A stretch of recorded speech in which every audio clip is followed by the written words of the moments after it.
Good evening and welcome to our panel, Academic Writing Mentorship, Lessons from Clinicians, Researchers. And tonight we are featuring UVA physician faculty, Dr. Lisa Zuckerwise, and Dr. Albin and Dr. Slingluff. Um, and we are going to introduce ourselves as the moderators quickly and then cover kind of a little bit of the structure of how this is going to happen.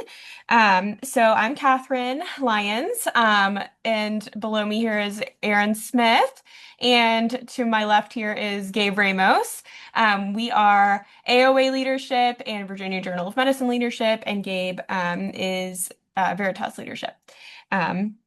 So we put together this event and we'll be your moderators this evening.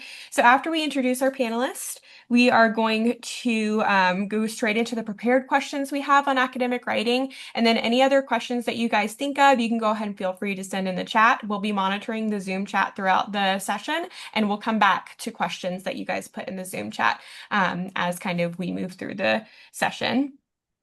Okay. Let's go ahead and introduce people. So first, please welcome Dr. Lisa Zuckerwise. She is Associate Professor and Division Director of the Maternal Fetal Medicine Division at UVA, and she leads innovative clinical trials addressing critical needs in pregnancy care. She also co-leads the national randomized trial at UVA that evaluates the Novichok cervical control system for managing premature rupture of membranes.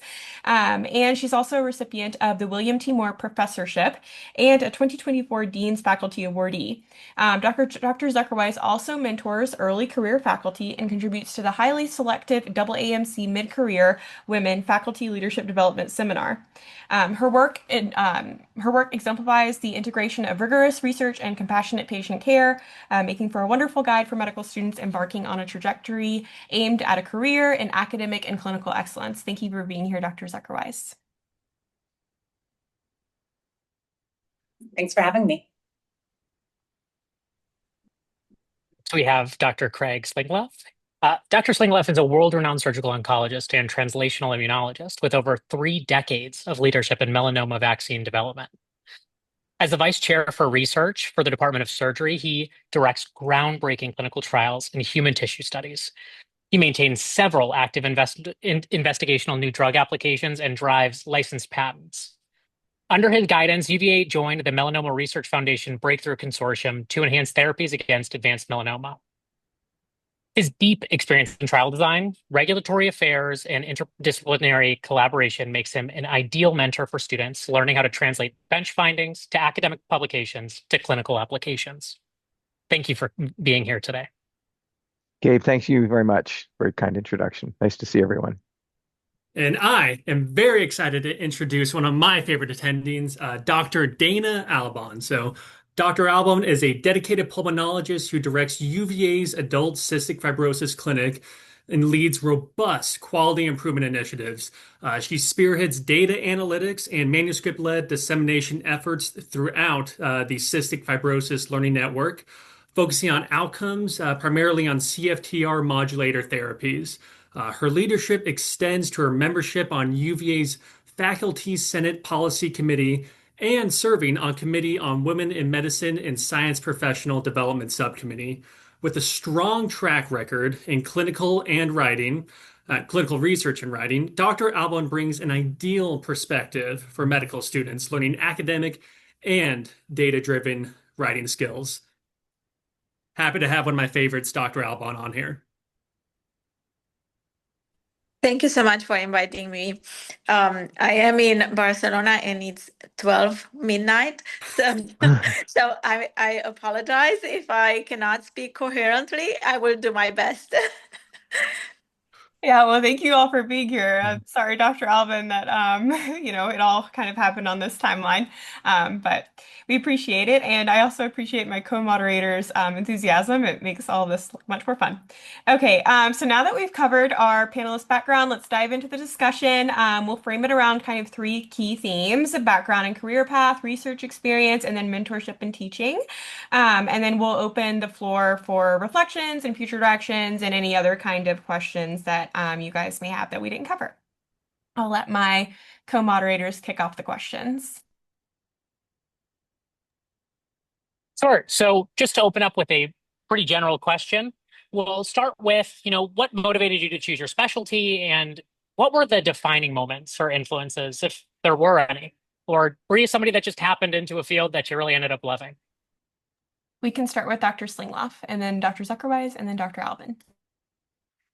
Thanks. Yeah, I think everybody gets into their career without the plan that we all imagine we might have had. We meet people and we get swayed by it. I went to med school here, and I loved the immunology class.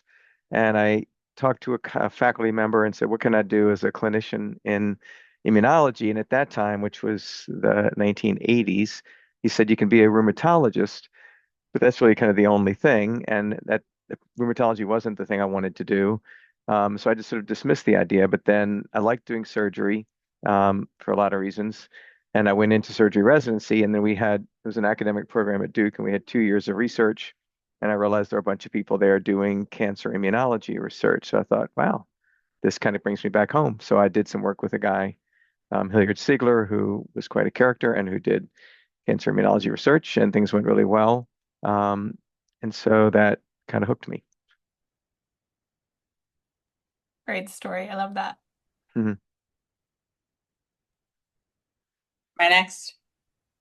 All right, this is kind of a strange story for anyone who's ever met me because I am pretty obsessed with obstetrics and like live and breathe maternal fetal medicine. So it's surprising when people find out that I went into OBGYN with the plan to do pelvic surgery and was really deciding between urology and OBGYN with the express goal to go into urogynecology. And what I loved about urogyn when I was in med school was that it was a pretty new field and there was very, very, very little research being done in the basic science realm on urogyn problems. So as a medical student, I was able to enter a GYN oncology lab and have them help me do basic science work, trying to understand why pelvic organ prolapse happened. And so I was the first person to bring benign specimens from hysterectomies into their lab to compare those who had prolapse and those who didn't. And I just loved how it was such an open field where I could basically ask any question as a third and fourth year medical student, and no one had yet researched it. So fast forward, then I, decided to go into women's health. And my first month on labor and delivery, everything that I thought I knew went out the window. And I just really saw attendings and fellows and residents doing amazing work, running to the fire for these really high-risk pregnant patients. And similar to what I had loved about Urogyn was that there were still so many unanswered questions.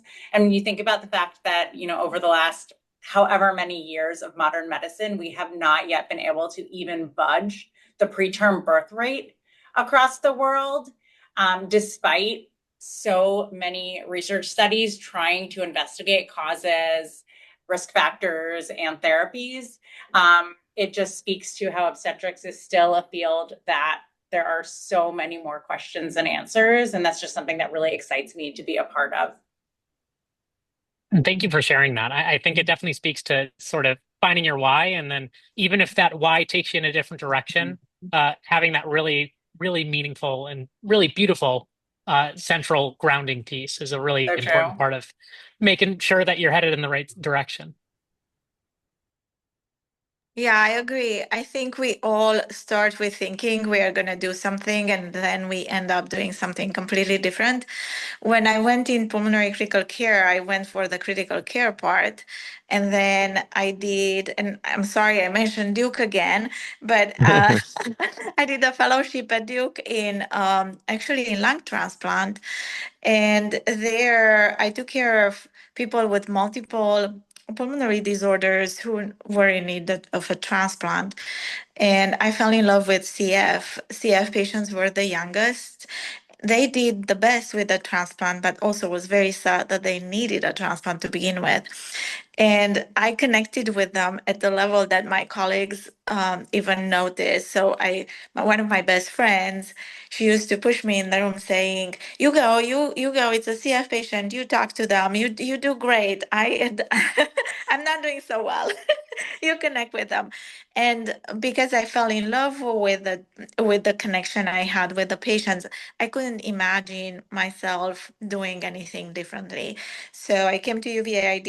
Initially I did both lung transplant and CF, and then I stopped doing lung transplant and continued with CF and branched a little bit further.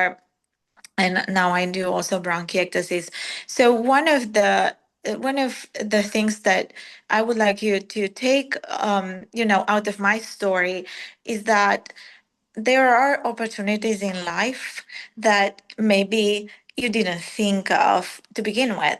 And there are opportunities and paths that you may want to take because the opportunity is too good to refuse, and some that may not feel so good, but they are very, very close to your heart and what you feel is right for you. So don't forget about that. I think, as I tell students, maybe Aaron, I don't know if I told you this, Aaron and I work together a lot. And I tell my students, you're going to spend 12 hours, 10 to 12 hours at work. If you don't love what you're doing, you're you're not going to be able to do it long term. So it's very, very important to love what you do, even if it's maybe not the same thing that you started doing. It's okay to kind of switch gears, change paths. It's fine. It's better to change paths and do something that you love than to stay on a path that's wrong for you. Oh, that was wonderful. You guys all gave great kind of explanations and overviews of your journeys. We're very appreciative. We also kind of wanted to probe a little further into your journey in academic medicine and kind of see what drew you to academia and then what were your biggest challenges as you embarked in a career in academic medicine. With Dr. Slingloff first. Yeah, so for me, academia um, it was always an interest. I didn't really know much about research when I was a medical student. I did do some, totally in a different area, in plastic surgery, kind of microanatomy of nerves, which I enjoyed, but I didn't really know what I would do with all that. But it was always interesting to me. And then um, I guess there were really a few things that affected me. One was at the time in the lab when I was at Duke, um, I really enjoyed um, learning something new, discovering things that we could potentially do for patients. And that was motivating. In particular, I was in the lab, and when I was in the lab, I would see patients 1 day a week with my mentor. And so we saw in particular this one guy who was dealing with progressive melanoma, but where my mentor had taken out some of his tumor and we had grown T cells from his tumor that we were able to kill his tumor with in the lab. And so this challenge, which I think motivates a lot of people in the field of cancer immunology, is that we know that the immune system has the ability to control cancer, but somehow it's not doing it in people. So it made me really want to figure out, or at least contribute to figuring out how to make that work for these patients. Um, but the other thing I would say is that when I did that plastic surgery research, it was with um, a woman who was based in Norfolk in a kind of quasi-academic place, but she was a real expert in nerve reconstruction. Um, and there were several circumstances where I was with her, and I saw her see patients. I shadowed in clinic, and I also did stuff on research with her, and in the operating room. And um, I found it very appealing and motivating to see her be the person who had expertise. Like people would be referred from all over the country to see her, and she knew things that no one else knew. And the notion of being an expert in a field that could solve problems that other people didn't know is also motivating. And that's usually an academic role. Thanks, Dr. Slingloff. That was Mhm. lovely. Also, for those of you who don't know, Dr. Slingloff develops vaccines centered around T cells for melanoma. So that very clearly had a big impact on you because it sounds like Yes. exactly what your research is now. Yeah. Yeah. Stuck in it for 30 something years. Oh, that's lovely. Thanks. What about you, Dr. Zuckerwise? So this is a very inspiring and interesting panel to be on, but I feel like I have to kind of out myself as a clinician educator slash academic physician, whereas these, really inspiring physicians on this panel are probably more focused and have a more like maybe straightforward or like textbook what you think of when you think of academic medicine. And I'm not saying that as like in a way of like admitting to imposter syndrome. I've dismissed her from my life. She doesn't serve me. But what I want to explain is that there is a different avenue and motivation for being in academic medicine and staying in it. And for me, it was always just curiosity, productivity, and also just this team medicine aspect and team science aspect of being part of an academic place. And so I did residency and fellowship in the same place where I was surrounded by a lot of people who highly valued academic work, asking questions, coming up with good research and writing it up and sharing it with the world. And so from a very early age, I learned that I absolutely loved to be part of the investigation and probably more so the collaboration, the ideas and the writing part of it. And so I became known as somewhat of a closer while I was a resident and fellow. And so a lot of the faculty in OB and in MFM would come to me and say, I have these papers on my desk. I have this database on my desk. I have all of this information. I just can't get it across the finish line. And I kind of became known as the person that they could just hand me a stack of ideas and I would put it together and format it for the journal and come up with like a cohesive story. So I graduated fellowship with a good number of publications that propelled me into being seen as a somewhat academic person. And so when I started my first faculty position at Vanderbilt, like over 8 years ago now, I quickly became somewhat of a closer there. And that is a whole other story that gets into I think one of the questions we'll talk about, that what we're proud of publishing and our interests, and just that really just being inspired by fellows I was working with, faculty I was working with, wanting to be part of the bigger thing they were doing, taking care of patients and then elevating the science of it, was what really motivated me into academic medicine. And now anyone who's worked with me hopefully can attest to this. It's really also bringing medical students, residents, fellows, junior faculty, other people into the fold, just to get them excited about OB, about the clinical things we face, the problems our patients face, the questions we don't have answers to, the questions that everyone's asking that just are yet unanswered, and kind of using everyone's excitement, enthusiasm, strengths, expertise to do good science together, because I cannot do it alone. Oh, that's wonderful. And I know for sure Erin and I have experienced you kind of pulling us into the fold as medical students and getting us excited about obstetrics. I'm not sure if Gabe rotated with MFM, but I can definitely attest to that. You do a great job with that. Dr. Albin. Yes, I think that's a very good question, and I think I agree with both the other two physicians in the panel.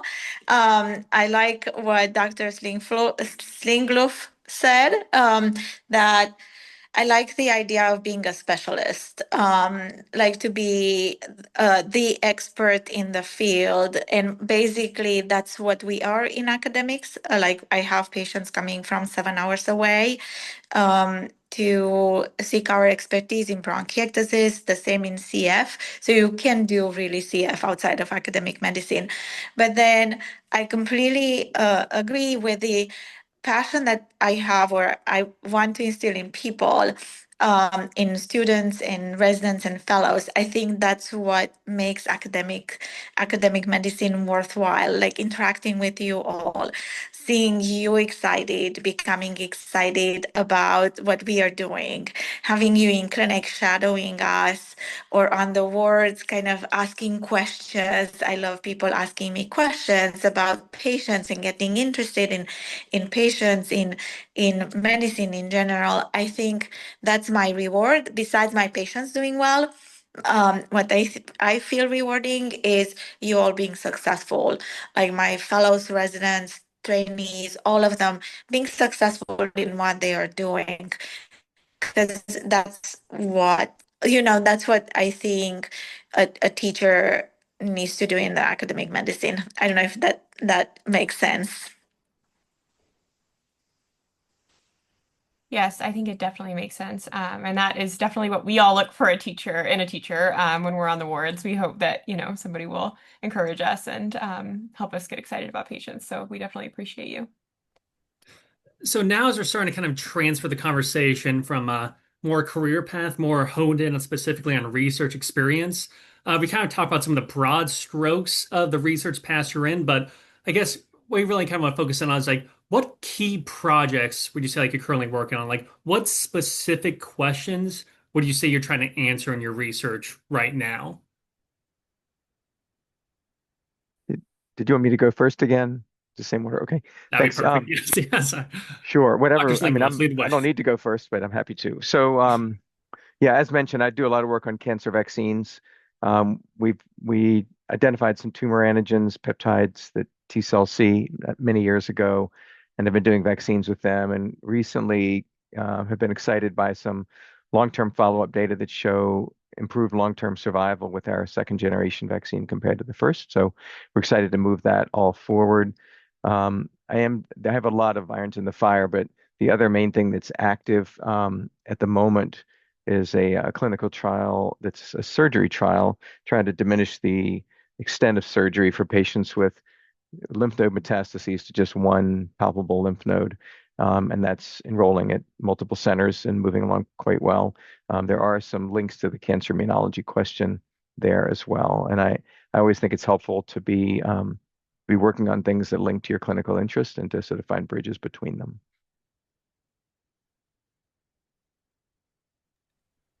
I will say, Catherine mentioned up front a clinical trial that I am still in the process of working to bring to UVA, which is the Novichok trial. When I came here and was interviewing for the position I'm in, one of the priorities of the division and of the department was to grow the obstetric research portfolio.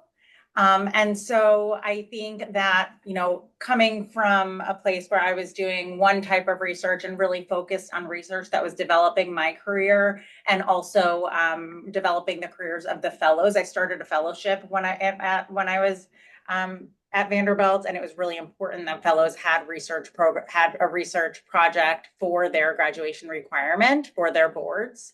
And so research became a really important thing for that specific aspect of my job.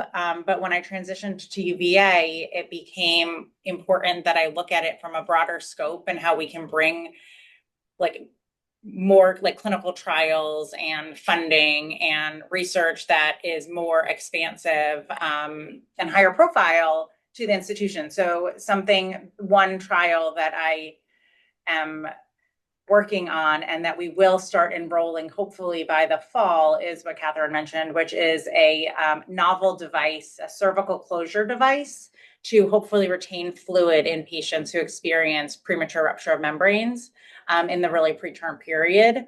And like I mentioned, we've been really unsuccessful to date at preventing preterm birth. Our neonatology colleagues have been extremely successful, exceedingly amazing at improving the overall survival and prognosis for babies born in the very premature period, but we have not been able to figure out how to give them less patients. And so this is something that I feel is really important. I'm really excited for UVA to be a part of. And in fact, myself and Dwight Rouse, who's at Brown, are going to be the national co-PIs. So we're going to be one of the two primary sites across the country. So it's a really great opportunity for me. I have never done anything like this before. And also for my team to be a part of a clinical trial in labor and delivery. I'm also very interested and have done a lot of work on placenta accreta spectrum, placental abnormalities in pregnancy and fetal anomalies, and looking at the best ways to diagnose pregnancy-related complications and to manage them. And I think that is something that was born out of patients that come to academic maternal fetal medicine practices, in that we have a whole lot of patients with placental and fetal abnormalities. And so we have access to a lot of clinical information, so that anyone from a interested medical student to a motivated resident to a fellow trying to figure out their specific interests can ask a question and investigate it with the patient population that we have and with the information that's accessible to us, so that we can be successful in having a project that actually will start with a question and end with a paper.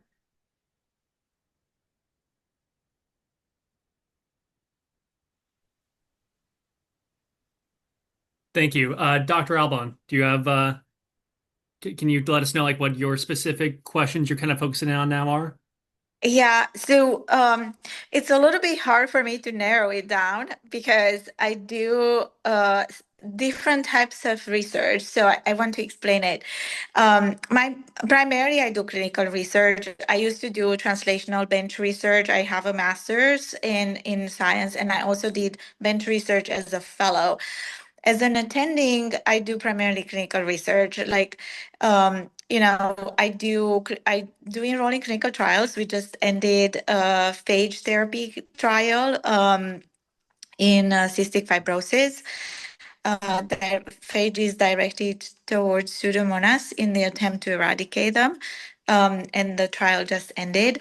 And we participate in CF Therapeutic Development Network, which is a care center network for clinical trials designed by CF Foundation. And our patients participate in multiple clinical trials, the CFTR modulators that you all heard of.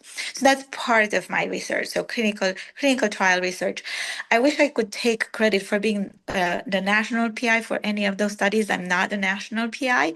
I usually am the side PI or side sub-I. I collaborate a lot with the pediatric group. But I'm a huge supporter of clinical trials, and I always encourage my patients to participate. I always, Aaron has been in my clinic. In my clinic, I work with a multidisciplinary team, and we always have research coordinators with the team, and they're recruiting constantly patients in the CF clinic. So if you see them around, they're recruiting patients for multiple different trials and research. That's one part.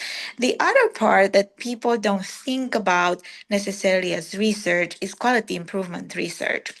So I'm saying quality improvement, when we think about it, is just like looking at processes in clinic or on wards and optimizing those processes to produce better patient outcomes, right? But usually they are related to standardizing processes in, for example, in clinical guidelines.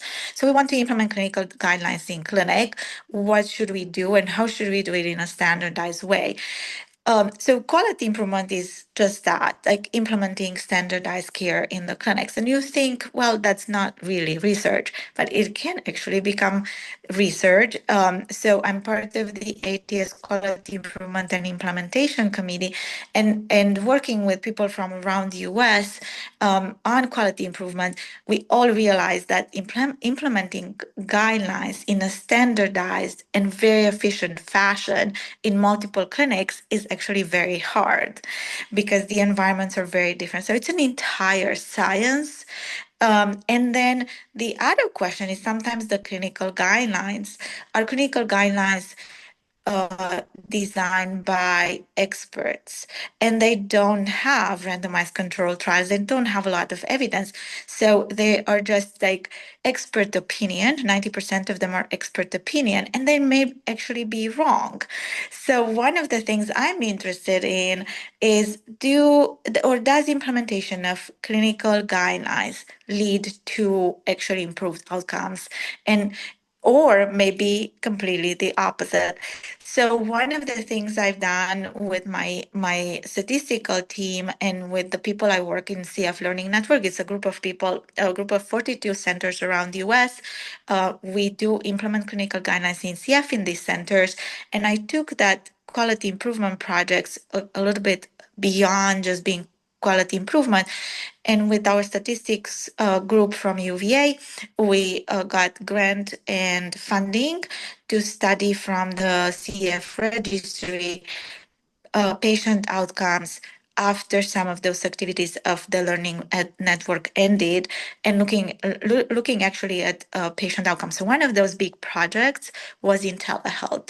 So during COVID, everybody introduced telehealth. We wanted to see, does introducing telehealth in any conditions, does that improve care or maintains care, or is detrimental for our patients? So that's another big part of the research that I do. And then Aaron knows one of the things that I really enjoy is actually doing small little projects, research projects with students or residents. And they are student driven, so I don't have the time to micromanage the projects. I usually have a good understanding of what some of the questions can be, and if the student comes to me with a lot of interest and they work towards finalizing the project, I give the project to the student. I give them the support. We have a statistician who works with them, and then we also have a group of people who write those manuscripts, so help with the writing. And I think I really enjoy seeing those small little projects become manuscripts, and the students actually getting to be first authors. I really enjoyed that work. So yeah, I think I talk too much. So I'm No, gonna stop here. not No, too much. yeah, I agree with Dr. Singlef, not too much at all. And I was going to say, all three of you guys talk so passionately about your projects and your research interest, and then also about mentoring students. It's very inspiring and very encouraging for students, and gets us very excited about the medicine. It's really great. We're lucky to have you guys as mentors. I think Gabe, you're up next. Yeah. No, and I just want to echo that sentiment as well. It's absolutely so refreshing and so exciting to hear people so passionate about something. And just like many of us that, we always are trying to find and explore these passions. Once you find them, it's good to see that chasing those can be very fruitful, and you can maintain that passion throughout your time while you're exploring them. So, sort of going, in that same vein, what paper or papers or series are you most excited about that you've published, and why? And what did that mean to you to get that really meaningful work out? Again, do you want to go in the same order, or Yeah, I'm please. Yeah, that'd be great. okay. Um, yeah, I think the most recent thing that I'm excited about is this paper that I mentioned that we published in Nature Communications showing better clinical outcome for patients getting our most current vaccine trial. I published some other things a long time ago that were exciting in the early days of our work, but it's great to see. I mean, those were situations where I was being mentored by senior faculty, and here this is where it's work that I led, and I was able to have a trainee as the first author. Yeah, I can tell you my most exciting paper I have on my resume is the one I published with Dr. Singlef about That's melanoma kind. vaccine. So, yeah, I know that That's question was kind. not asked of me, but that's my answer. Thank Dr. you. Zuckerweiss. That's so cool. Okay, so I have two, but the first one I just want to say I think the reason that I even do the work I do in the placenta accreta realm is because of what I described of kind of just coming in and being like, I will close a project. So when I started as a new faculty member, I basically was handed this database of patients who had been managed totally out of the standard of care by people doing something innovative under an IRB, protocol, like a clinical algorithm that allowed for us to, instead of doing a hysterectomy for a really invasive, abnormally adhered placenta for placenta accreta, it was this notion of what if we don't do this extremely morbid high blood loss surgery? What if we just leave the placenta and go back later? And it's so out of the realm of the standard of care that a new chair came into the institution and was basically like, cease and desist unless if you publish this. Because if you can't put this in the mainstream literature, your case series, like I really can't have you practicing this rogue medicine. And so I was kind of tasked with this, like, we need you to close this deal. Otherwise, we're going to have to just go back to doing what everyone else does. And it was such a labor of love. It was not a big cohort. It was 14 patients in this one way, 21 patients in the standard way, but it was the largest case series of publishing on what happens when you don't remove the placenta. And so first of all, it was a complete uphill battle. No one wanted to publish this. People have tried. People at Duke had tried. They got something in a throwaway paper. People at Columbia in New York, they do this. They have not published their experiences yet. This was like a really uphill battle. And what we did was we worked really closely with amazing, brilliant statisticians. Sought input from a lot of different people on how we could present this, kind of went to people with our tail between our legs and said, this is, whether you believe in this or not, this is really important information, because whether it is or is not the right answer, it's happening and no one's talking about it.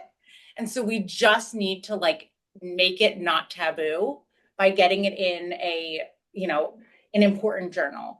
And so I submitted it to the Gray Journal, which is the American Journal of OBGYN, which wrote me back. I can't tell you the duration of the process and the number of single-spaced pages I got accusing us of unethical practice and of being crazy and going rogue and that we would respond to, and just, ultimately it got published, and I'm so proud of this paper. It got me invited to speak at our national meeting multiple years in a row. It got people interested in when they were doing this with patients or had patients who declined hysterectomies, like, what did I know about it? I was like a total junior faculty member being like, I am a fraud because I haven't even done these surgeries. I just wrote the paper, so I know a lot about them.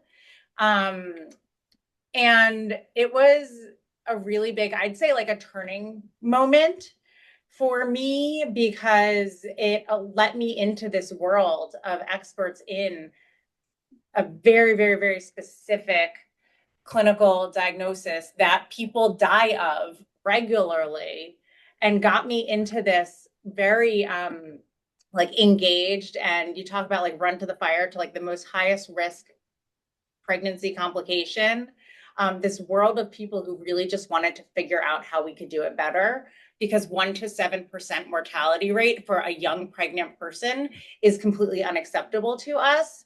And so I would say that's what I'm the most excited and passionate about. And then just work I've been able to do as a spinoff from that is I'm just feel very lucky to do it and to bring you all into the fold, because there are people on this call who are working with me on this, and we're going to make it better. It's great. Yes, I think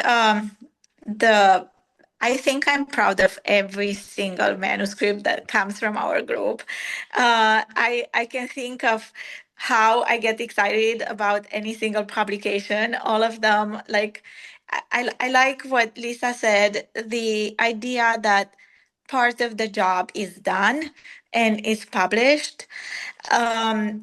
I think it's very important for me. I don't know if you did your personality. I'm a J in my personality trait. And I like the work well done and finished. So that gives me kind of a reward internally. But one of my favorite papers is the one in telehealth that we published around the pandemic. Again, because we were the first ones to publish, like Lisa said, it has that it gave me that reward nationally. We were immediately recognized as experts in telehealth.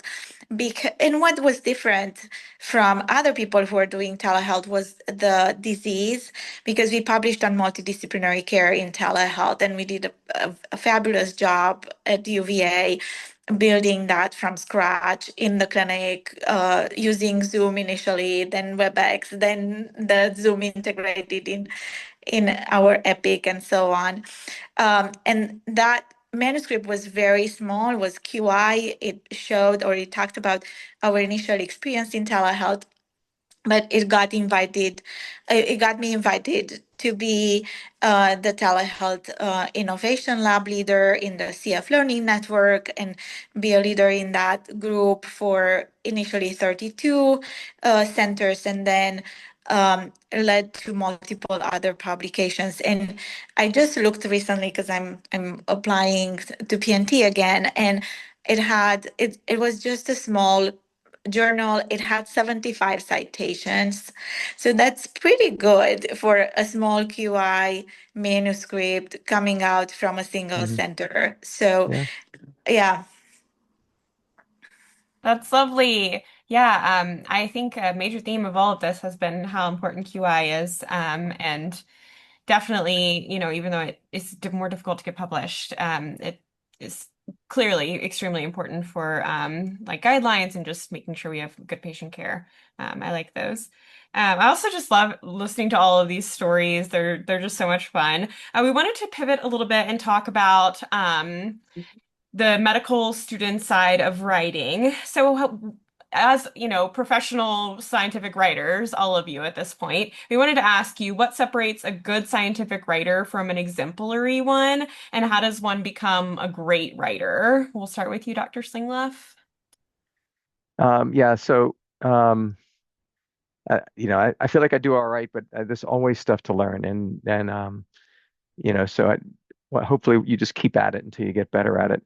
But I I would say, a lot of people talk about the importance of writing quality work, not just numbers. And there is certainly truth in that. Um, but I also look at writing like exercise, that the more you do it, the better you get at it. And so if you write one paper in science and 5 years later write one paper in Nature, you'll probably be successful. But you're probably not going to write papers in Science and Nature unless you've written a lot of other ones. And I read an article a long time ago, and I looked up a little bit that sort of helped validate this, but it's just some random thing that somebody was studying what is it that distinguishes genius. And obviously, when you think genius, you typically think of Einstein, who was famous for writing whatever it is, 5 characters, E equals MC squared, and that would be enough, right? But apparently, what this person found was that what distinguished genius is incredible productivity. And Einstein wrote like 300 papers, and probably at a time where there weren't as many journals to write in as there are now. And five of them while he was working as a patent clerk or whatever. So he had a full-time job, and he did 5 transformational papers. And so the point is just, writing and writing gets you better. The other is getting advice. We all need advice. I think one of the things that is worth remembering is the value of writing in everything we do, and for people's children and for all of us as we grow up. Sometimes people say, "Well, what's the whole point of like English, learning English?" And it's like that is what you need to communicate with everyone. And like Lisa, I commend you on being a finisher. You wouldn't be a finisher, obviously, if you weren't dedicated, number one, but also if you don't know how to write. And so it's really, really important. I was asked to give a talk at my old high school as a alumnus, 30 years later, something like that. And it's kind of like, what do I do talking about cancer immunology to this group? So I tried to make something that was connected. And I remembered a high school 10th grade teacher who's teaching English who said, every word you learn is worth $100. And that was a long time ago. So $100 is like $2,000 now. And it seemed like that was crazy talk. But so what I did when I went back to them is I calculated the number of words in a grant application. They got $2 million. And it was more than $100 per word, even when you're counting the and A each time. So the point is there is value in being able to write well. I think taking classes in it is good, but especially going over it with mentors, being ready for criticism, knowing you can do it better, all that makes a big difference. I totally agree with that. I think the other thing that hasn't come up yet is the value of reading and being like a voracious consumer of the written word in allowing you to be a good writer, both like technical and creative. And so what I will say is when I was in residency and fellowship and wanted to start learning how to write like a scientist, I would sit with the Green Journal, which is the American College of OBGYN, their sponsor journal. Every time a new edition came out, I would take it to a coffee shop and I would just read it cover to cover, which now that I have like two, school age children and this like crazy full-time job, like, gosh, that was such a freaking luxury. But I would read the papers, and what I would do is when I had a question or I was trying to write something or I wanted to ask a scientific inquiry, I would remember and flip back to not a paper that necessarily is asking the same question, but it's asking the same type of question. And I would use that to study like what kind of methodology they used, what kind of study, how they described it, how they reported their results. And it's funny because now I think with, Chat GPT and all of like the AI stuff that you could say, like, how do I describe this? How do I write this? Which is so, I would caution against doing that when you're learning because it really takes away the process. But reading what someone did and translating it into your question and into your idea and into your results really like gives you the formula for how someone has succeeded doing it in the past.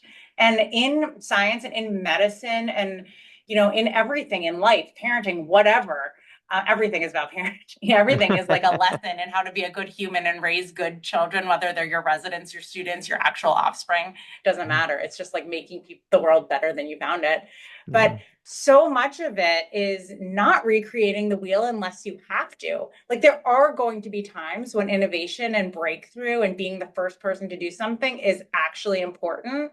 And then there's 99.9% of the rest where you learn from people who have done it before you and you seek their wisdom, you seek their advice, you learn what they've done, you don't make the same mistakes they made, you use their successes. And so again, just like reading and voraciously consuming every written thing that is related to what you do and inspires you is so worthwhile. And reading for fun.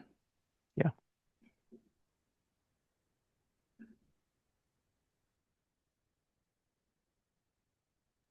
So sorry, I keep having technical difficulties trying to unmute myself because I'm on my phone. Everything is so tiny. So I wanted to say a couple of things that may be a little bit different than what was said before. I feel like it's easier and easier for me to write in my field as I practice more. Um, I think maybe it has something to do with my expertise in a very narrow field. I do go to conferences. I try to go to all conferences related to my field of my clinical field and research field. So I'm trying to be as familiar, like Lisa was saying, as familiar as possible with everything innovative. I think besides research manuscripts, you can learn a lot about innovation and what's like cut edge research at conferences. And not only that, but the other thing that helps me tremendously, so pairing innovation, what's new in the field, with what you do clinically and how good you are in your field and how well you know it. But also what helps me tremendously is be a reviewer. I'm invited to review many manuscripts. I think I review at least one a week. I try to kind of cut it down to one a week because I get invited a lot from multiple journals to review manuscripts in my field in CF. And that really helps me.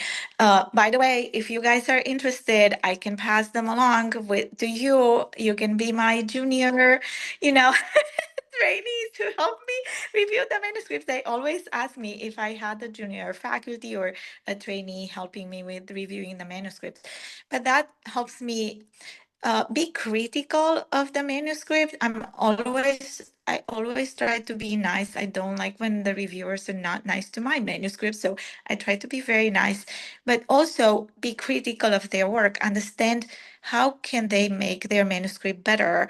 Is the manuscript new and interesting? So when I encourage my group to write, I always come from, from the same perspective, like how can we write this manuscript so it looks, it is innovative, it is new, it describes everything we did, and it's a strong manuscript that will lead to citations.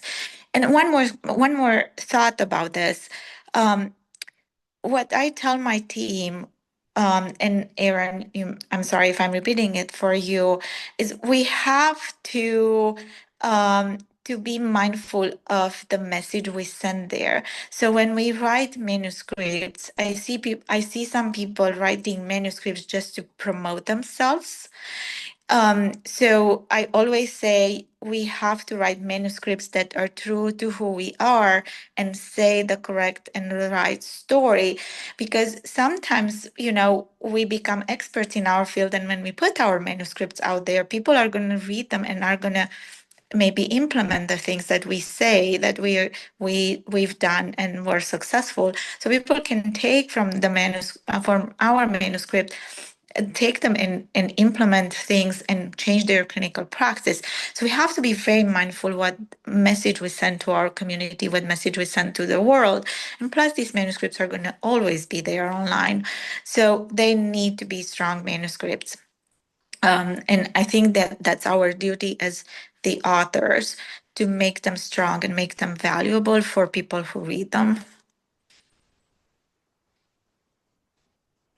I want to say thank you for sharing all that. I think that's probably my favorite question that we've done so far this panel. So I'm glad that we're recording this just so we can kind of go back and everybody can kind of take in all the specific things we've said, because I mean, really appreciate all the advice. Since I know that we have a lot of M1s on this panel right now, well, listing on it.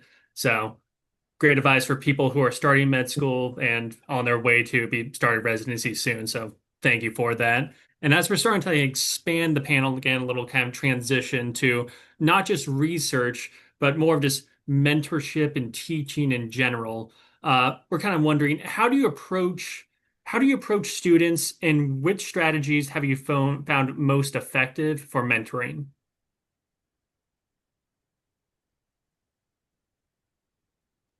I'll start with you, Dr. Slingloff. Thanks. Sorry, I was muted myself before. So, yeah, I think, everybody's different, and it depends, I see, and I'm sure everyone does, undergraduate college students who are like fresh, never been in a lab before, and medical students, some who've been in the lab, some who haven't, and I say lab, that includes any research experience, like all the stuff everyone's doing.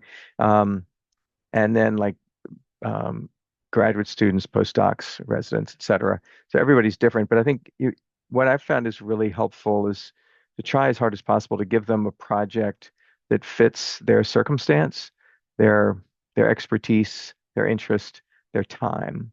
Um, because if you give somebody a huge project and they only have 10 weeks, they can't get it done. And then they've learned something. It's not terrible, but it's not great. So that's helpful to do. And then just, being able to, and some of that requires sitting and talking with them and learning what they're interested in. And then just providing guidance as they go along.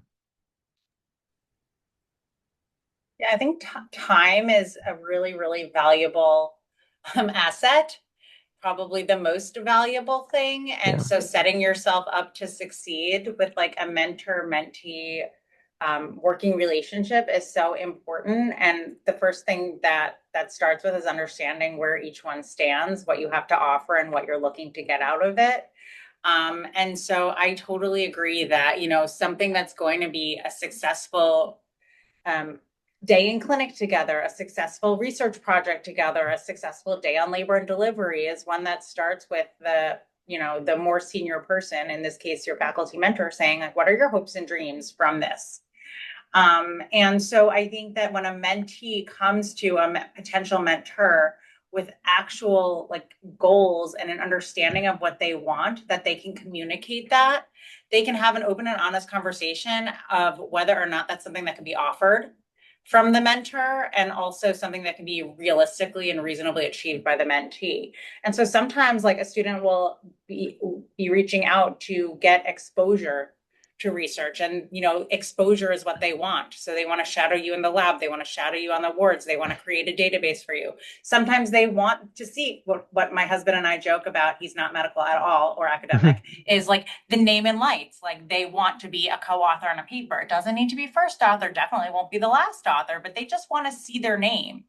Or they want their first author publication because they're a senior fellow who is looking to enter an academic job. And I think, recognizing like where you are and what your hopes and dreams are for each individual thing lets you come up with a very actionable and accomplishable goal. And also to really be honest and say, my research right now, my life right now, I can't offer this to you right now, but let me connect you with someone who can. Or this would be a great fit. I have the perfect thing for you. And both of those are okay, right? Yes and no are both fine. The problem is when you don't honestly represent that which you're looking for and that which you have to offer, and then both parties end up, less than satisfied. Yeah.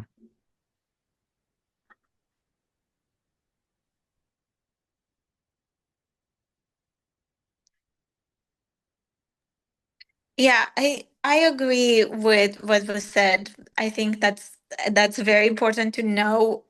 The student, the mentor, and the mentee both know kind of what the goals are. In the same time, I do have a lot of students who don't know what they want. So we have to kind of work it through and talk it through and understand, like kind of based on conversation, figure it out what they want to take out of the project. And it still sometimes doesn't work.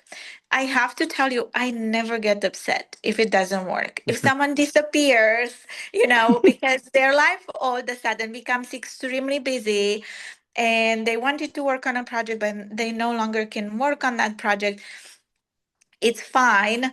I'm I have so many people I work with, and we are all so busy, and I completely understand if it doesn't work for someone, and even if they were very invested in the project at the beginning. And I want to tell you that happens.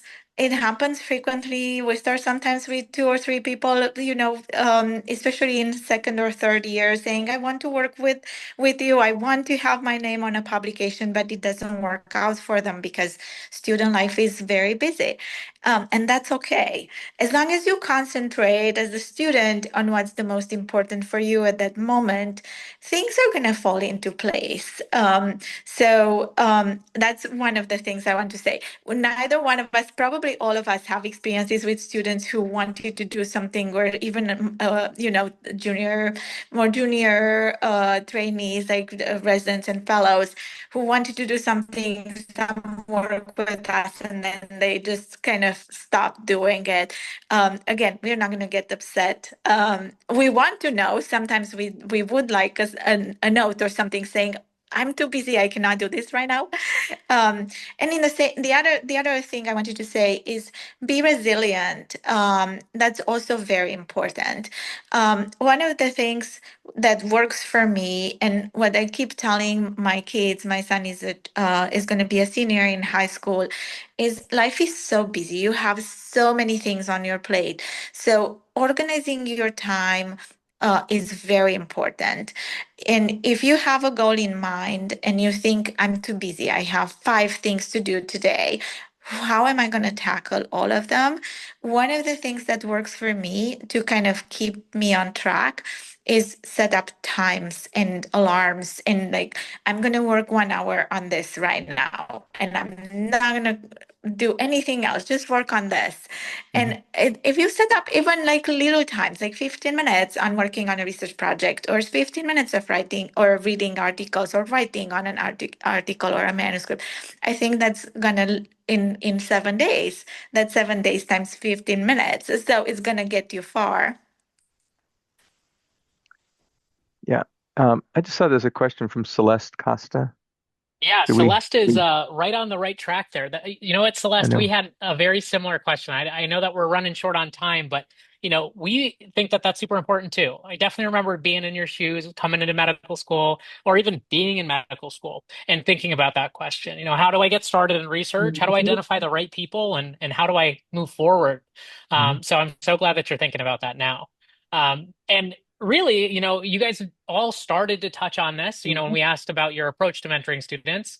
But, if there's anything else you had to offer, sometimes I think students and other trainees and people in life, sort of see being a mentee as a passive act, right? You do an active thing once, you reach out and you make a relationship.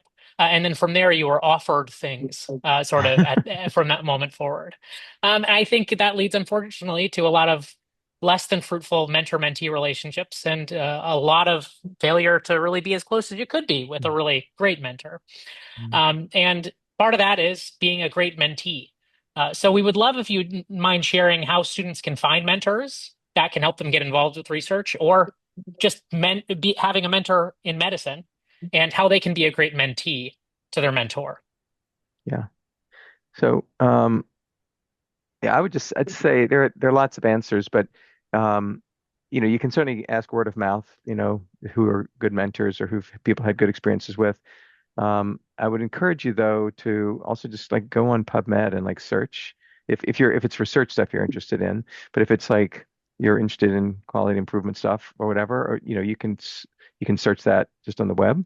Um, and then just reach out to people, and you might reach out to 10 people and then talk. And although I totally agree with Lisa, it's really helpful for both the mentee and mentor to know what they want. But I would also say that that shouldn't scare you away. Like you may not know it the moment you reach out, And when I have had some surgery residents who are, pretty far along in life, who said that they don't want to call or try to reach out to speak to a possible mentor until they figure out exactly what they want to do. And I kind of remind them, you're not going to know until you kind of get your feet wet. So just call. And the easiest conversation of all is to ask a faculty member, what is it that you do? You know, you can just sit there and they will tell. If you want to listen for an hour, they will tell you, right? It's an audience that they're happy to have. So I would never feel hesitant about asking. And then once you learn what they do, you decide what you like. That's my advice. And that's great advice. Yeah, I think it's, sort of we see attendings and even residents doing research as sometimes these people that are out of reach and sort of very scary. And Mhm. I think a big key for me, at least, is realizing that just as much as we're going through life for the very first time, every a fellow resident and attending are also doing that, and Mhm. they're not so very far away. Right. They might just be a lot more busy. Right. I So thank you very much for that. I appreciate it. I Sure. totally agree. And I think, now I'm sitting here being like, oh my gosh, I did what I'm really working on an interpersonal level of, trying to, share and let people learn from the mistakes I've made. But then I go and say something that feels like intimidating, like you should always know exactly what you want when you come to every conversation. Like, no way is that possible. I think hopes and dreams are like a very broad stroke. It could be anything from like, gosh, I hope this like leftover food that I made last night still tastes good, to like, I really want to work on a paper with you. Like, it's all good. But I think that,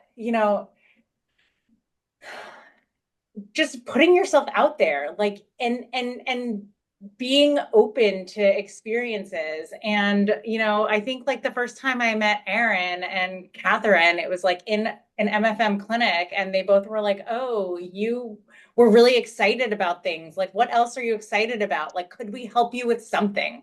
I think is like the gist of the email I got.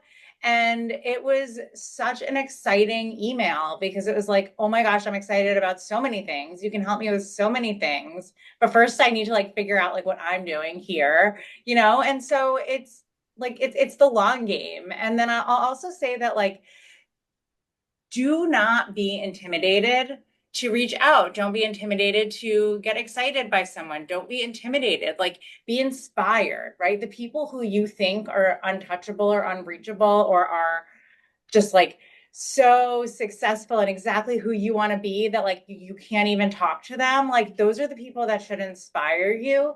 And the truth is, if they're not excited by being inspiring, or if they're not receptive to you thinking what they do is cool, like maybe they're not the right mentor, or maybe they need professional development, or maybe they're not in a place in their life where they're the right person.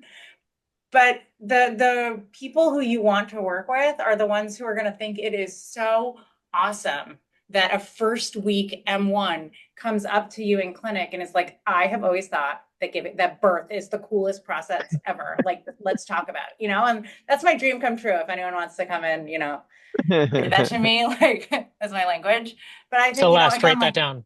but again, it's like it's like if the same thing, like if the resident is mean to you or the attending is mean to you, like that's not a cool way to be. Like that's not how we want medicine to be. That's not how we want research to be. That's not how we want academic medicine to be. So like the response should be overwhelmingly positive. If that's not what you're getting here at UVA, like come find me, I'll help you. There you go. Oh, I love all of those answers from both Dr. Zagorowicz and Dr. Zuckerwise. That was phenomenal. I can't wait to hear what Dr. Alvin has to say to wrap that up. So I have actually a couple of examples. I think you can be a little bit more successful if you know what you want from the get-go. But I want to say probably only 1% of people actually know from M1 what they want to do. I had a student who reached out to me when she was in M1 at UVA, and she started with projects from IRB, kind of building up her database. And then I think between M3 and M4, she had protected research time. When she finished, she wrote her papers, and then she had a couple of papers out. First author, some of them super cited, and like she became an expert in her field. And now she went on to become her more successful manuscript was in anxiety and depression in CF, and she ended up being a psychiatrist. So, you know, if you know your field, that's great. And if you know what you want to do, that's great. It's going to be helpful. But again, you don't have to know that. And then there is Aaron. He also knew from the get-go. But one of the things I want to say about both of them, and I know, Lisa, what you said, that mentors are always have to be approachable and easy, you know, to reach out. I was just looking in my emails, trying to find the email with the Zoom link for today, and I've been gone on vacation for 4 days, and I think I have like 100+ emails in my inbox that I will have to go over when I come back and prioritize. So I really love students who are bugging me. So if I don't answer, most of the time I don't answer because I have tons of other things on my plate. So, you know, if I don't answer or I don't do something, just remind me. My kids also always do this. Like, Mom, you said that you're gonna do this for me. I'm here. Do it now. So something like that is it's works great for me. It's like if someone, you know, sets up let's do 15 minutes, we need to do this, so we'll do it together and we'll work it out. Or hey, can you send that email, or can you do this? And I will put it on the top of your inbox. I don't mind. I actually feel very bad and guilty when I don't do it because it's buried somewhere in the 100 something emails. So I would say once you found that mentor that you like, I hope you have a relationship with him where you can actually push. And there it's a good push, but you feel like you can push and be resilient, do the things that you know with your mentor, do the things that you want to do. Don't feel like you are held back by your mentor, a lot of times actually we don't answer because we are, very busy, but we really want to do the things that make you successful. That's beautiful. Dr. Albin, I wanted to say, obviously I'm not the female medical student you're talking about who ended up going into psychiatry, but I feel like kind of as I'm preparing my residency application, I'm having a similar experience where I'm looking back and all of this, research and like work and writing I've done, it seems like a little bit disparate. There's like a bunch of, different topics and stuff. Um, and at the end of the day, I'm like, well, all of this taught me how to write, and I'm finding random little niches and kind of that bring these things together that I was all at one time, potentially interested in. And I think that, creates an interesting and story and a fun career as well. And so I definitely can identify with that story. And I love the reminding piece. I think I'm finally, as a fourth year medical student, getting bold enough to send the like, just bumping this in your inbox email, and nobody has gotten mad at me this far. Mhm. So I'm gonna I be really appreciate it lately, so keep doing it. Yeah, me too. okay. Great. Wonderful. Okay, we have one last question. And I think you guys might have mentioned this maybe a couple of you have mentioned this, but we did want to kind of wrap it up to be like a little bit reflective. Who is the most influential mentor in your academic life, and how does their impact still influence you today? Dr. Slingleff, you can start. Um, yeah, if it's all right, I'll mention two people. One was this plastic surgeon, Julia Terzis, who I worked with when I was a medical student. She she was like 5'2", stocky, blonde hair, blue eyes, and just tough as nails, and really inspiring. But I shadowed her, and so this was at a hospital down in Norfolk, and she got called to see some patient on the eighth floor, and so I was, kind of running ahead and pushing the button for the elevator, and she's like, and she doesn't stop. She runs by me. She says, "What are you doing? Come on!" And we ran up 8 flights of steps. So she's, that's just her style, and she's just always enthusiastic. But she's the one that was the expert in taking care of patients from science to surgery that I really appreciated, and was inspiring to me. And then the other person is Vic Engelhardt, who is just now retiring, professor in microbiology, who I met with when I came to join the faculty. And it's sort of following along the guidance that I mentioned. When I was looking to interview here, of course, I met with surgery faculty, but I made a list of like 20 people that were doing something kind of related to what I do, just based on what was then available, kind of internet-like search. And I met with all of them, and all the meetings were pleasant. But I connected with Vic, and he mentored me from the very beginning, got me started on some work that ended up being very productive, and we continued to collaborate for 34 years. And he worked with me on my first papers, and first NIH grant, and spent time sitting with me, like word for word, going through the text, and it made all the difference, both in terms of getting them funded and published, but also in terms of learning how to do it better.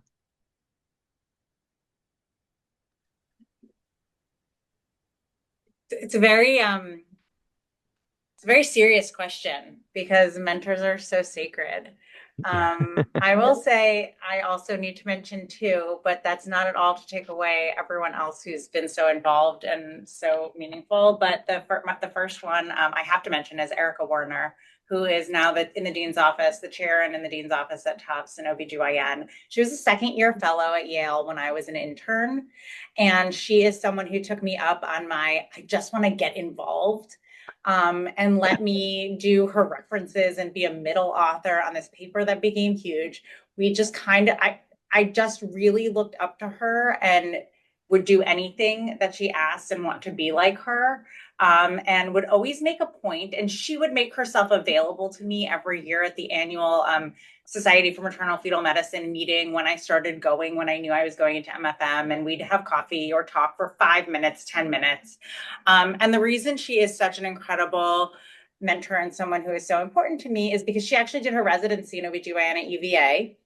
She met our current chair here at chair school, and the chair, Dr. Gehrig, asked Erica Warner, do you know any young dynamic MFMs. I'm looking for a division chief. After which Erica texted me, I think I found you your next job. Oh, And the rest is history, you know, and I think that that was such an amazing thing for someone to do. And I really just hope to be like her, collecting people that I can help them find something so meaningful and so you know, in line with their goals, their hopes and dreams. Literally, it was the perfect timing for me to make a transition and for my life and for her to kind of, you know, shepherd me through that as a mom of young kids, blowing up your whole family and everything.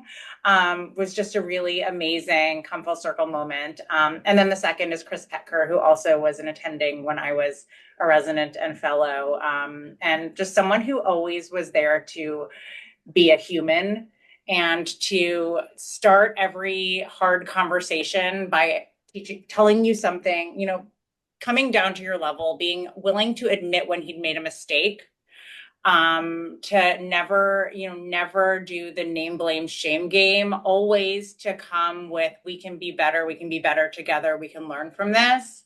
And how to have really hard conversations and how to fail just as well as you can succeed. I think is just such a valuable thing from a mentor, whether it's clinical or research, and we've done both together. So yeah, those are two really amazing people that I love very deeply and respect. yeah. I want to say you never stop having mentors, and you can have multiple mentors that teach you different things and mentor you in different aspects of your career, research, everything that you do. So I had multiple mentors over my career. I still have mentors and I still find new mentors constantly.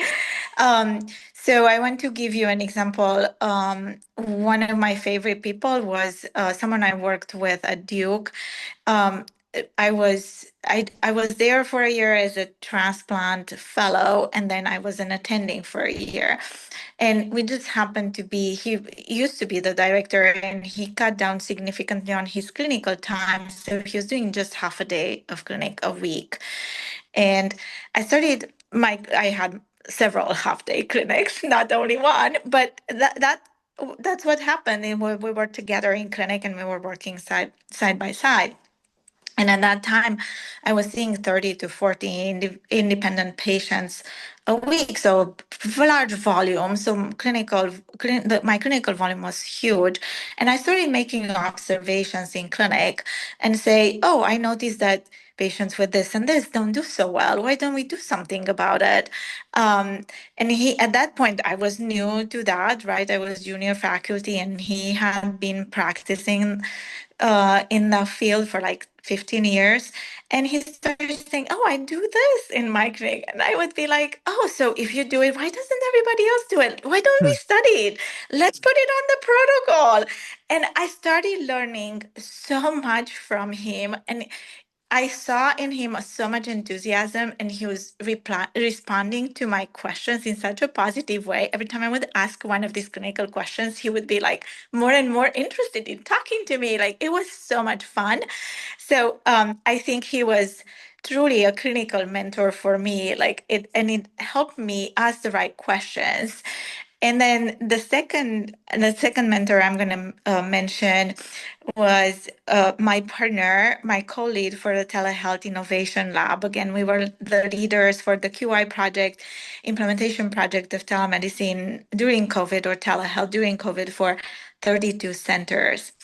And I would come up with ideas, or I would say he was a professor in pediatrics. So I was adult, he was pediatrics.